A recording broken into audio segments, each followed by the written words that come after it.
ಬಿಸಿ ಊಟ ನೌಕರದಾರರು ಮತ್ತು ದಲಿತ ಸಂಘರ್ಷ ಸಮಿತಿ ಜಂಟಿಯಾಗಿ ಗುಲ್ಬರ್ಗದಲ್ಲಿ ನಾವು ಅವರ 13 ಬೇಡಿಕೆಗಳನ್ನು ಈಡೇರಿಸಲು ಸರ್ಕಾರದ ಮೇಲೆ ಒತ್ತಡ ತರುವಾಗಿ ದಿನಾಂಕ 20ರಂದು ಜಗತ್ ಸರ್ಕಲ್ದಿಂದ DDPI ಸರ್ಕಲ್ದವರೆಗೆ ದೊಡ್ಡ ಪ್ರಮಾಣದಾಗ ಚಳುವಳಿ ಮಾಡಬೇಕು ಅಂತಕ್ಕಂಥದ್ದು ಹಮ್ಮಿಕೊಂಡಿದ್ದೀವಿ.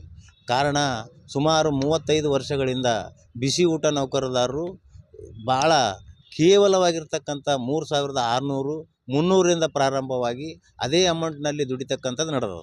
ಆದರೆ ಬೇರೆ ಬೇರೆ ಡಿಪಾರ್ಟ್ಮೆಂಟ್ಗಳಲ್ಲಿ ಅಂಗನವಾಡಿ ಶಿಕ್ಷಕರಿರ್ಬೋದು, ಆಶಾ ಕಾರ್ಯಕರ್ತರಿರ್ಬೋದು, ಅವರಿಗೆಲ್ಲರೂ ಸರ್ಕಾರ ಇಲ್ಲಿವರೆಗೆ ಹೆಚ್ಚು ಸಂಬಳವನ್ನು ಫಿಕ್ಸ್ ಮಾಡ್ಯದ. ಆದರೆ ಬಿಸಿ ಊಟ ನೌಕರದಾರರು ಸುಮಾರು 10 ಗಂಟೆ ದುಡಿದ್ರು, ಮುಂಜಾನೆ 10 ಗಂಟೆಗೆ ಬಂದು ಸಂಜೆ 5 ಗಂಟೆವರೆಗೆ ದುಡಿದ್ರೂ ಅವ್ರಿಗೆ ಫಿಕ್ಸ್ ಮಾಡಿರ್ತಕ್ಕಂಥದ್ದು ಒಂದು ದಿನಕ್ಕೆ 100 ರೂಪಾಯಿ. ಇದು ಯಾವ ಸಾಮಾಜಿಕ ನ್ಯಾಯ? ಇದು ಸರ್ಕಾರ ಮಾನವೀಯ ಮೌಲ್ಯ ಉಳಿರ್ತಕ್ಕಂಥ ಸರ್ಕಾರಗಳು ಮಾಡ್ತಕ್ಕಂಥ ಇದು ವಿಚಾರವೇನು ಅಂತಕ್ಕಂಥದ್ದು ನಮ್ಮ ಮುಂದೆ ಪ್ರಶ್ನೆ ಅದ. ಇವತ್ತು ಹಲವಾರು ಸಮಸ್ಯೆಗಳು ಅಲ್ಲಿವ. ಒಂದು ಮೊದಲು ಮುಖ್ಯ ಶಿಕ್ಷಕರು ಮತ್ತು ಮುಖ್ಯ ಅಡುಗೆಯವರನ್ನು ಜಾಯಿಂಟಾಗಿ ಶಾಲೆಗಳಲ್ಲಿ ಅಕೌಂಟ್ಗಳು ಇದ್ದವು. ಅದು ತೆಗೆದು ಸರ್ಕಾರ SDMC ಅಧ್ಯಕ್ಷರು ಮತ್ತು ಮುಖ್ಯ ಗುರುಗಳಿಗೆ ಫಿಕ್ಸ್ ಮಾಡ್ಯಾರ. ಅದು ಮುಖ್ಯ ಗುರುಗಳಿಗೆ ಮತ್ತು SDMC ಅಧ್ಯಕ್ಷರು ರಾಜಕಾರಣಿಗಳಿಗೆ ಫಿಕ್ಸ್ ಮಾಡಿರೋದ್ರಿಂದ ಎಲ್ಲ ಶಾಲೆಗಳಲ್ಲಿ ಮಾನಸಿಕ ಕಿರುಕುಳ ಪ್ರಾರಂಭ ಆಗ್ಯಾವ.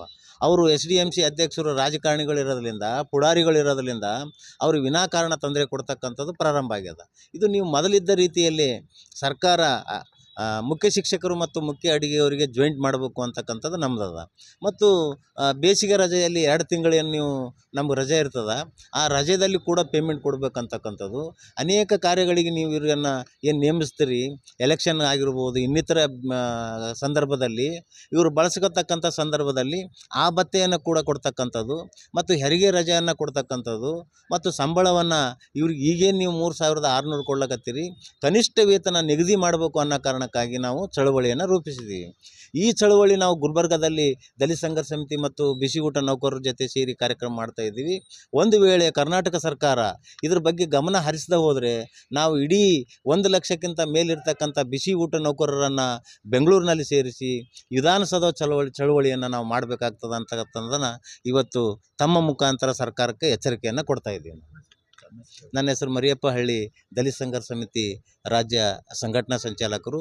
ಇಲ್ಲಿ ಬಿಸಿ ಊಟ ನೌಕರರ ಜಿಲ್ಲಾ ಅಧ್ಯಕ್ಷರು ಮುಕ್ತ ಅಂತ ಇದ್ದಾರೆ. ಬಿಸಿ ಊಟದ ನೌಕರರ ಸಂಘದ ಸಮಿತಿ ವತಿಯಿಂದ ಹಾಗೂ ಬಿಸಿ ಊಟದ ನೌಕರರ ಸಂಘ ವತಿಯಿಂದ ನಾನು ವಿನಂತಿ ಮಾಡಿಕೊಳ್ಳೋದೇನೆಂದರೆ, ನಮ್ಮ ಪಗಾರ ಯಾವತ್ತೂ 2002ರಲ್ಲಿ ನಾವು ದುಡಿತಾ ಇದ್ದೆವು. ಯಾವತ್ತೂ ಹೆಚ್ಚಳ ಆಗ್ತಾಯಿಲ್ಲ. 1000, 300, 200 ಇಷ್ಟೇ ಆಗ್ತಾಯಿದೆ. ಅದಕ್ಕೆ ಇಷ್ಟು ದಿನ ದುಡಿದ್ರೂ ವ್ಯರ್ಥ ಆಗ್ತಾಯಿದೆ. ಇದು ಹೆಚ್ಚಳ ನಮಗೆ ಪೇಮೆಂಟ್ ಕೊಡಬೇಕು, ಜಂಟಿ ಖಾತೆ ಅನ್ನೋದು ಅದು ವಾಪಸ್ ಕೊಡಬೇಕು. ಮುಖ್ಯ ಗುರುಗಳು ಹಾಗೂ ಮುಖ್ಯ ಅಡುಗೆಯವ್ರಿಗೆ ಜಂಟಿ ಖಾತೆ ಇದೇ ಕಂಟಿನ್ಯೂ ಮುಂದುವರಿಸ್ಬೇಕಂತ ಹೇಳಿ ನಾನು ಸರ್ಕಾರಕ್ಕೆ ಮನವಿ ಮಾಡ್ಕೋತೀನಿ. ಆದ ಕಾರಣ ಇದು ಬಹಿರಂಗ ನಾವು 20 ತಾರೀಕು ಅನ್ನೋದು ಇದೆಲ್ಲ ನಮ್ಮ ಪಗಾರ ಆಗಲಿ, ಆದ್ರೆ ಇದು ಜಂಟಿ ಖಾತೆ ಆಗಲಿ ಯಾವುದೂ ಹೋಗಲಿಲ್ಲಪ್ಪ ಅಂದ್ರೆ ನಮ್ಮದು ಚಳುವಳಿಯನ್ನು ಗುಲ್ಬರ್ಗದಲ್ಲಿ 20 ತಾರೀಕು ಮಾಡ್ತಾಯಿದ್ದೇವೆ.